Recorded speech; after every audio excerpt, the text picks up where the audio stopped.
اعوذ باللہ من الشیطان الرجیم، بسم اللہ الرحمن الرحیم۔ قارون حضرت موسیٰ علیہ السلام کے چچا کا بیٹا تھا۔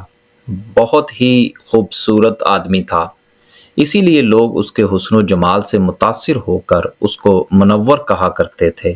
اس کے ساتھ ساتھ اس میں یہ کمال بھی تھا کہ وہ بنی اسرائیل میں تورات کا بہت بڑا عالم اور بہت ہی ملنسار اور با اخلاق انسان تھا، اور لوگ اس کا بہت ہی ادب و احترام کرتے تھے۔ لیکن بے شمار دولت اس کے ہاتھ میں آتے ہی اس کے حالات میں ایک دم تغیر پیدا ہو گیا، اور وہ سامری کی طرح منافق ہو کر حضرت موسیٰ علیہ السلام کا بہت بڑا دشمن ہو گیا، اور اعلیٰ درجے کا متکبر اور مغرور ہو گیا۔ جب زکوٰۃ کا حکم نازل ہوا تو اس نے حضرت موسیٰ علیہ السلام کے روبرو یہ عہد کیا کہ وہ اپنے تمام مالوں میں سے 1000واں حصہ زکوٰۃ نکالے گا، مگر جب اس نے مالوں کا حساب لگایا تو ایک بہت بڑی رقم زکوٰۃ کی نکلی۔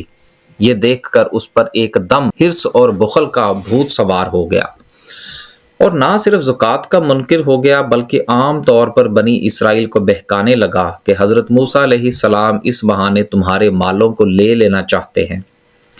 یہاں تک کہ حضرت موسیٰ علیہ السلام سے لوگ برگزشتہ کرنے کے لیے اس خبیث نے یہ گندی اور گھنونی چال چلی کہ ایک عورت کو بہت زیادہ مال و دولت دے کر آمادہ کر لیا کہ وہ آپ پر بدکاری کا الزام لگائے۔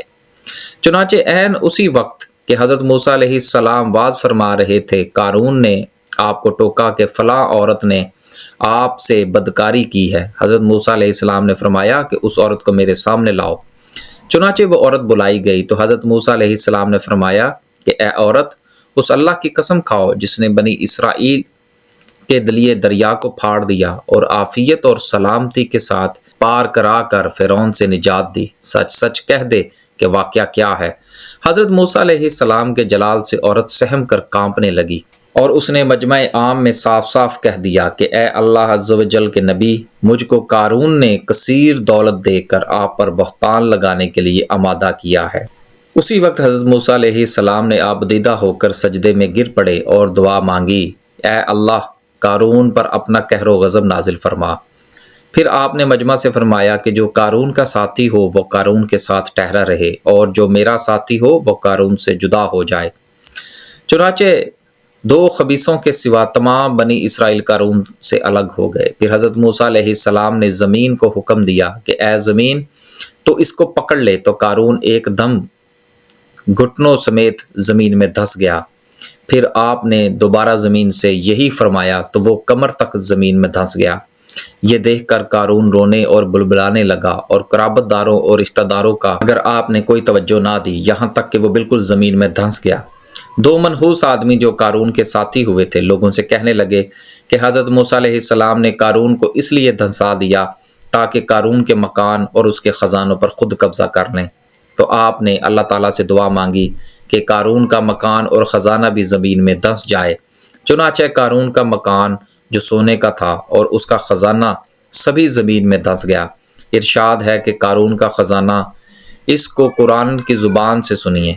اللہ تعالیٰ فرماتے ہیں، ہم نے قارون کو اتنے خزانے دیے تھے کہ ان خزانوں کی کنجیاں ایک مضبوط اور طاقتور جماعت بمشکل اٹھا سکتی تھی۔ قرآن مجید میں ہے، بے شک قارون موسیٰ کی قوم سے تھا، پھر اس نے ان پر زیادتی کی، اور ہم نے اس کو اتنے خزانے دیے جن کی کنجیاں ایک زور آور جماعت پر بھاری تھیں۔ حضرت موسیٰ علیہ السلام کی نصیحت۔ حضرت موسیٰ علیہ السلام نے قارون کو جو نصیحت فرمائی وہ یہ ہے، جس کو قرآن مجید میں اس طرح سے بیان کیا گیا ہے۔ اس خیر خواہی والی نصیحت کو سن کر قارون حضرت موسیٰ علیہ السلام کا دشمن ہو گیا۔ غور کیجئے کہ کتنی مخلصانہ اور کس قدر پیاری نصیحت ہے جو حضرت موسیٰ علیہ السلام کے ساتھ ساتھ ساری قوم قارون کو سناتی رہی۔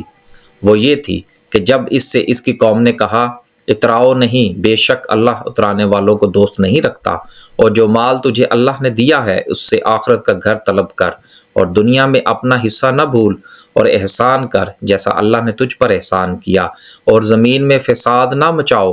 قارون نے اپنے مال کے گھمنڈ میں اس مخلصانہ نصیحت کو ٹھکرا دیا، اور خوب بند سور کر تکبر اور غرور سے اتراتا ہوا قوم کے سامنے آیا، اور حضرت موسیٰ علیہ السلام کی بدگوئی اور اظہار ثانی کرنے لگا۔ اس کا نتیجہ کیا ہوا؟ اس کو قرآن پاک کی زبان سے سنیے اور خدا کی اس گرفت پر خوف الہی سے تھرتھراتے رہیے۔ اللہ اکبر۔ قارون زمین میں دھنس گیا تو ہم نے اسے اس کے گھر کو زمین میں دبا دیا، تو اس کے پاس کوئی جماعت نہ تھی کہ اللہ سے بچانے میں اس کی مدد کرتی، اور نہ وہ بدلہ لے سکتا۔ یہ ایک عبرتناک واقعہ ہمیں یہ درس اور ہدایت دیتا ہے کہ اگر اللہ تعالیٰ مال و دولت عطا فرمائے تو اس فرض کو لازم جانے کہ اپنے مال کی زکوٰۃ ادا کرتا رہے، اور ہرگز اپنے مال و دولت پر غرور اور گھمنڈ نہ کرے، کیونکہ اللہ تعالیٰ ہی دولت دیتا ہے، اور جب وہ چاہتا ہے تو پل بھر میں دولت چھین بھی لیتا ہے۔ ہر وقت اس کا دھیان رکھتے ہوئے انکساری سے کام لینا چاہیے، اور ہرگز کبھی بھی انبیاء اور اولیاء کرام اور صالحین کی اظہار ثانی اور بدگوئی نہیں کرنی چاہیے، کیونکہ یہ اللہ تبارک و تعالیٰ کو بے حد ناپسندیدہ ہے۔ اللہ تعالیٰ ہمیں اس قدر بڑے اور سنگین گناہوں سے اور گناہ کبیرہ سے بچنے کی توفیق عطا فرمائے۔ آمین ثم آمین۔ ایسی مزید ویڈیو دیکھنے اور سننے کے لیے ہمارے چینل کو لائک اور سبسکرائب کریں۔ اللہ حافظ۔